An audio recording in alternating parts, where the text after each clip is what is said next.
নির্যাতনের অভিযোগে সৎ মা নিশি ইসলামের করা মামলায় অভিনেত্রী ও নির্মাতা মেহের আফরোজ শাওনকে ফাঁসির আদেশ দিয়েছেন আদালত। অভিনেত্রী ও গায়িকা মেহের আফরোজ শাওন আদালতে স্বীকারোক্তিমূলক জবানবন্দি দিয়েছে। অভিনেত্রী মেহের আফরোজ শাওনের অন্ধকার জীবনের কালো অধ্যায় প্রকাশ হতে শুরু করেছে। ক্ষমতার দম্ভে সৎ মা নিশি ইসলামকে নির্যাতন করে সরিয়ে দিতে চেয়েছিলেন পৃথিবী থেকে। এজন্য তিনি ব্যবহার করেছিলেন সাবেক ডিবি প্রধান হারুন ও এডিসি নাজমুল সহ কয়েকজনকে।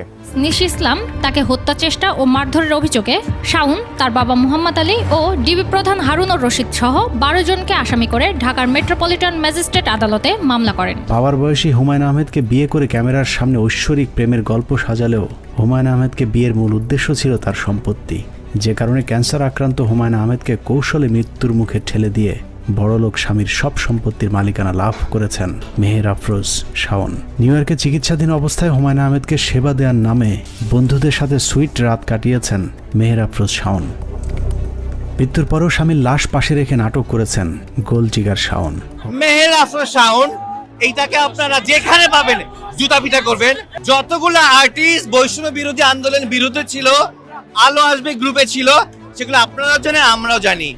হয়তো আমি বলতে গেলে অনেকের নাম আসবে, অনেকের নাম আমি ভুলে গেছি, কিন্তু জাতি কিন্তু ওই বেইমানের কথা মনে রেখেছে। বাংলাদেশের অ্যাক্টর যারা আছে, যারা ছিল, তারা একই বহাল, তারা একই চরিত্র বহন করছে। ক্ষমতার দম্ভে সৎ মা নিশি ইসলামকে নির্যাতন করে সরিয়ে দিতে চেয়েছিলেন পৃথিবী থেকে।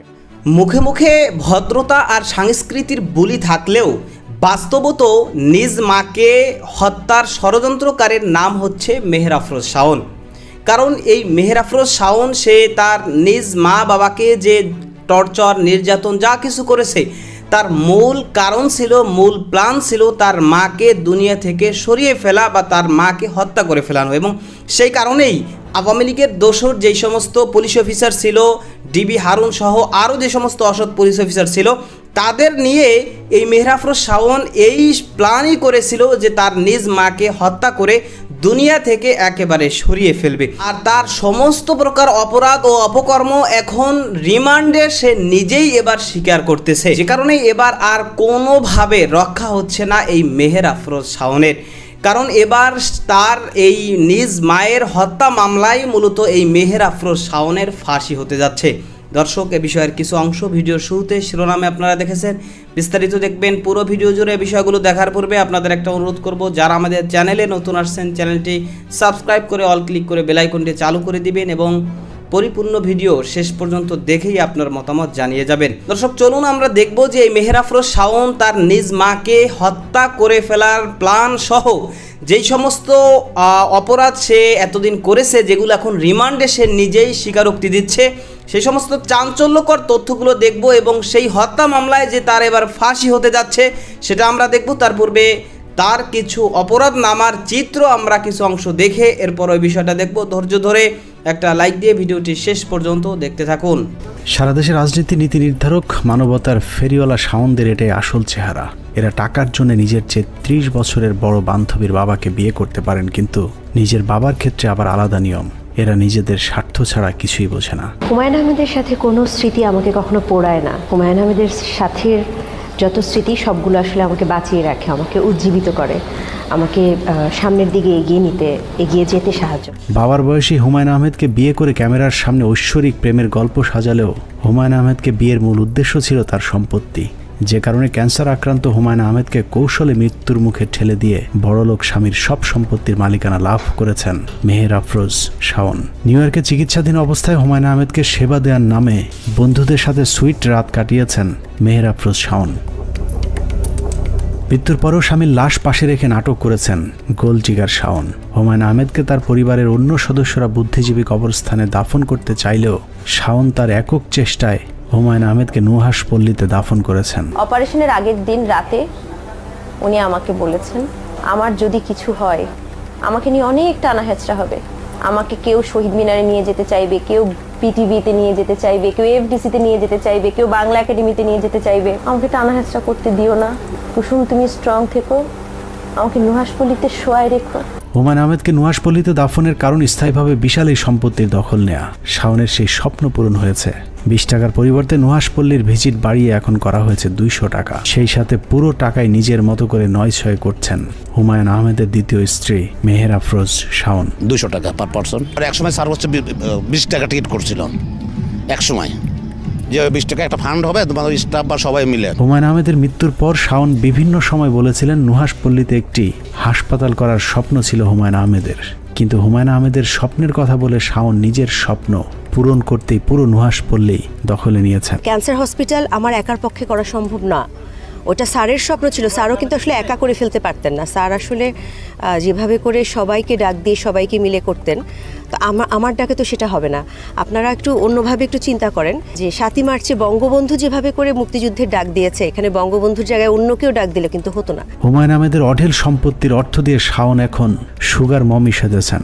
শাওনের এখন স্বামী না থাকলেও পুরুষ মানুষ দেখলেই সে স্বামীর চোখে দেখেন। নিজেদের ঘরে ধরে যাওয়া পচন সমাজের সবখানে ছড়িয়ে দিতে শাওনদের চেষ্টার কোনো শেষ নেই, যে কারণে রাষ্ট্র মেরামতের কাজ শুরু হলেই তাদের মধ্যে অস্থিরতা কাজ করে। শাওনরা অস্থির হলেও এদেশের মানুষ স্থির হয়ে জানিয়ে দিয়েছে আমরা অসভ্যতার বিরুদ্ধে। যেখানেই শাহবাগীরা অসভ্যতার চেষ্টা চালাবে সেখানেই রুখে দাঁড়াবে বাংলাদেশের তৌহিদি জনতা। আর শাওনকে বলবো, সারা দেশের খোঁজ খবর না নিয়ে আগে নিজের ঘরটা সামাল দিন। নিজের বড় সন্তান দীর্ঘদিন ধরে রিহাবে পড়ে আছে, আগে তাকে সুস্থ করে তুলুন, তারপরে আমাদের এই সমাজের সুস্থতার কথা চিন্তা করবেন। আল্লাহ হাফেজ। মেহের আফরোজ শাওন, এইটাকে আপনারা যেখানে পাবেন জুতা পিটা করবেন। যতগুলো আর্টিস্ট বৈষম্য বিরোধী আন্দোলন বিরুদ্ধে ছিল, আলো আসবে গ্রুপে ছিল, সেগুলো আপনারা জানেন, আমরাও জানি। হয়তো আমি বলতে গেলে অনেকের নাম আসবে, অনেকের নাম আমি ভুলে গেছি, কিন্তু জাতি কিন্তু ওই বেইমানের কথা মনে রেখেছে। বাংলাদেশের অ্যাক্ট্রেস অ্যাক্টর যারা আছে, যারা ছিল, তারা একই বহাল, তারা একই চরিত্র বহন করছে। মেহের আফরোজ শাওন, এইটাকে আপনারা জাতির কাছে যেখানে পাবেন জুতা পিটা করবেন। ভাবনার কথা বলছি, সোহানা সাবার কথা বলছি, অরুণা বিশ্বাস কানাডায় যে এখন গা ঝাপটা দিয়েছে। শোনেন, এই দেশে আগে যেটা গণভবনে দাওয়াত খেত, এই দালালের বাচ্চারা এখন যায় চুপ্পুর বাসভবনে, রাষ্ট্রপতি বাসভবনে। এই হারামির বাচ্চাগুলা দেশের অধঃপতন করছে। এগুলো সবচেয়ে বড় দালাল। সাংস্কৃতিক পরিমণ্ডলে এক একটা হচ্ছে কালপ্রিট। এই আর্ট এন্ড কালচারে দোহাই দিয়ে এরা মাখন খায় আর দেশকে বিক্রি করে ভারতের কাছে। এগুলোকে নিশ্চিত করেন। মেহের আফরোজ শাওন হচ্ছে সেটা কি আপনারা জাতিরা সবাই জানেন। উনি বলেছিল না, আমি 71 দেখিনি, পদ্মা সেতু দেখেছি।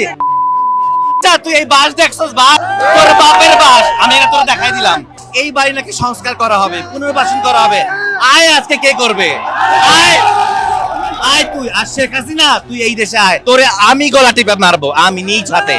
তারপরে দেশের ল যদি আমাকে কিছু করে, তার আমি নিজের হাতের গলা টিপে মারবো। এরপরে যদি আমার গুলি করে মারে, ফাঁসি দেয়, আমার জীবন সার্থক, আমার জীবন সার্থক। এইরকম একটা জিনিসে যদি গলা টিপে মরতে পারি, মৌত তো আছেই রে ভাই, মানুষের জন্মাইছে, মৌত তো আছেই। এই জিনিসে মেরে যদি মরতে পারি, তাহলে ভাই আমি আলহামদুলিল্লাহ। ব্যাঙের আবার সর্দি, আওয়ামী লীগের আবার হরতাল, এখন কি বলবো আমি।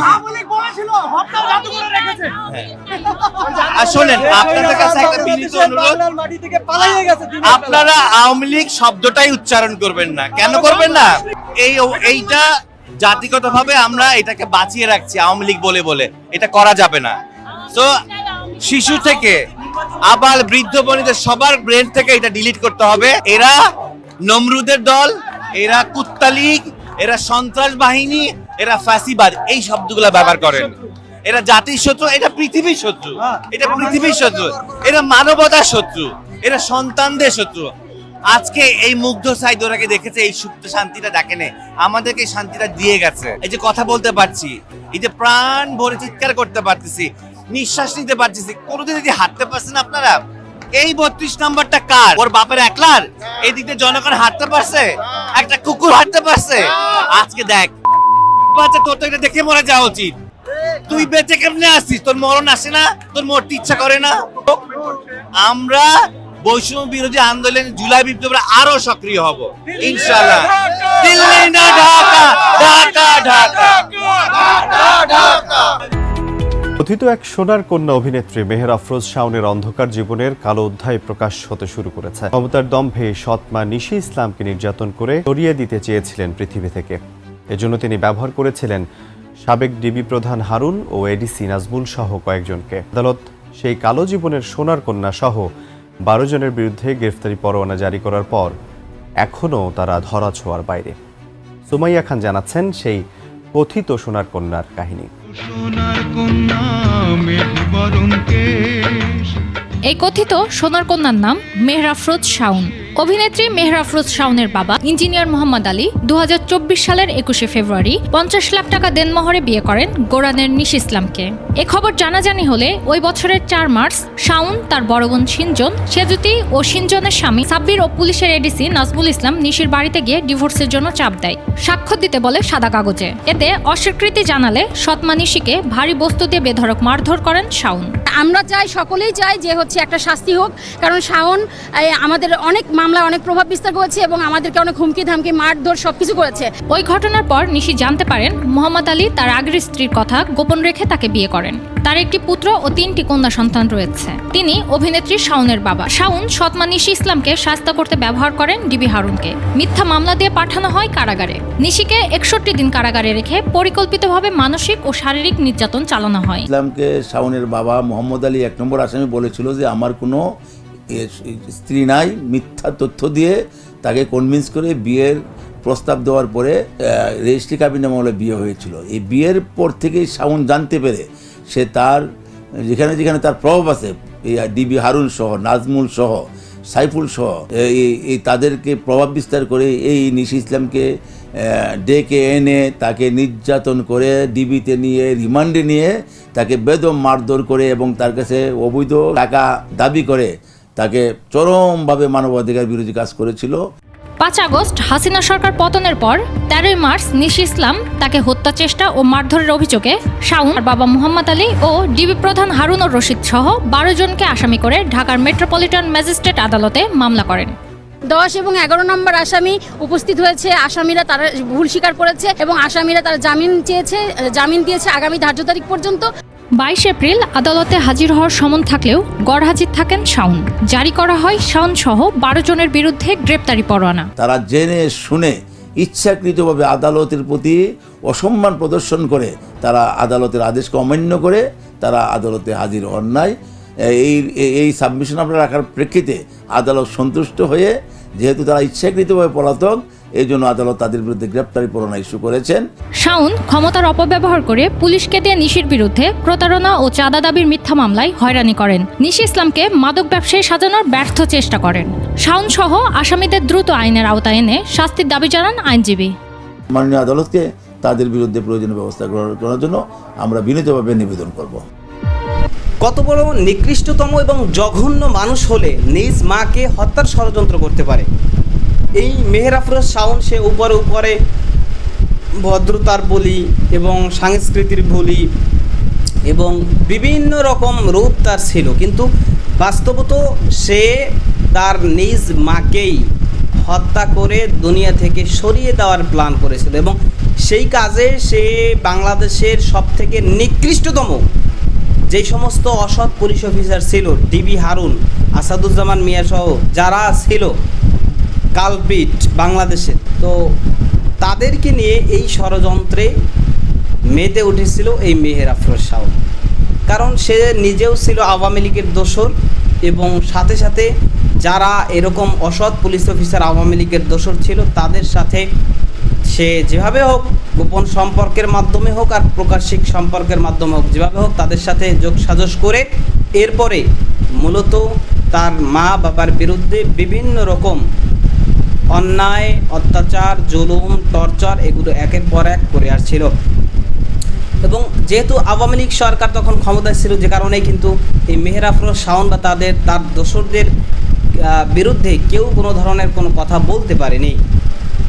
এবং চাঞ্চল্যকর বিষয় হচ্ছে যে এখনও এই আওয়ামী লীগ সরকারের পতনের পরেও মেহের আফরোজ শাওন সে বিভিন্নভাবে তার মা বাবাকে হ্যারেস করার চেষ্টা করেছে এবং বলেছে যে আওয়ামী লীগ সরকার গিয়েছে তাতে কী হয়েছে, আমাদের টাকা পয়সা আছে, আমরা মামলা চালিয়ে যাব, টাকার মাধ্যমে আমরা সব কিছু ম্যানেজ করে ফেলবো, তারা তো আর তা পারবে না। আমাদের জনপ্রিয়তা আছে, বিভিন্ন রকমের কথা, হুমকি ধমকি কিন্তু তার মা বাবাকে দিয়েছে। এবং সবথেকে বড় কথা হচ্ছে যে আসিফ নজরুল, যিনি এই মেহের আফরোজ শাওনের জামাই, তো আগে ইলিয়াস হুসাইন, তারপরে পিনাকি ভট্টাচার্য সহ যারাই মূলত আসিফ নজরুল সাহেবের বিরুদ্ধে কথা বলতো, তারা মূলত কী কারণে কথা বলতো সেটা এখন স্পষ্টভাবে বোঝাই যাচ্ছে। কারণ আমরা দেখেছিলাম যে এর আগে একবার মেহের আফরোজ শাওনকে গ্রেফতার করে ডিবি অফিসে নেওয়া হয়েছিল, কিন্তু এর পরবর্তীতে আবার ছেড়ে দেওয়া হয়েছে। তার মানে এটা বোঝাই যায় যে এখানে আসিফ নজরুল সাহেব তিনি তদবির করেছেন, কিন্তু এইবার কিন্তু কঠোরভাবে তিনি ফেঁসে গেছেন। কারণ এইবার সরাসরি যেই আইন মোতাবেক কিন্তু সামনে অগ্রসর হয়েছেন তার মা বাবা। তো তাদের পাশে রয়েছে বর্তমানে সাংবাদিক ইলিয়াস সহ পিনাকি ভট্টাচার্য সহ, তারা সকলেই এই নির্যাতিত মা এবং বাবা তাদের পাশে রয়েছে, যে কারণেই এবার কিন্তু মেহের আফরোজ শাওন সে চাইলেই কোনো কিছু করতে পারবে না, বা তার জামাই আসিফ নজরুলকে দিয়েও সে ওরকম কিছু করতে হয়তো পারবে না। তো যাই হোক দর্শক, আপনি এই মেহের আফরোজ শাওনদের কী বিচার চান সেটা কমেন্ট সেকশনে জানাতে পারেন। ভালো থাকবেন, সুস্থ থাকবেন, দেখা হবে নতুন কোনো ভিডিওতে, কথা হবে নতুন কোনো বিষয়। আজকে পর্যন্তই, আসসালামু আলাইকুম রহমতুল্লাহ।